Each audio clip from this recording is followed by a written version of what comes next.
السلام علیکم ورحمۃ اللہ وبرکاتہ۔ سب دوستوں سے گزارش ہے کہ احادیث سننے سے پہلے ایک مرتبہ درود پاک ضرور پڑھیں۔ قرآن مجید میں اللہ تعالیٰ فرماتا ہے، بے شک اللہ اور اس کے فرشتے حضور صلی اللہ علیہ وآلہ وسلم پر رحمت بھیجتے ہیں۔ اے ایمان والو، تم بھی ان پر درود و سلام بھیجا کرو۔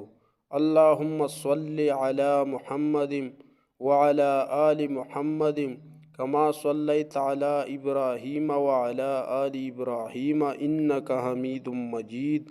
اللہم بارک علی محمد وعلی آل محمد کما بارکت علی ابراہیم وعلی آل ابراہیم انک حمید مجید۔ رسول اللہ صلی اللہ علیہ وآلہ وسلم نے ارشاد فرمایا، جب اللہ تعالیٰ کسی نیک بندے کا جنت میں درجہ بلند کرے گا تو وہ پوچھے گا، اے میرے رب، یہ درجہ میرے لیے کہاں سے؟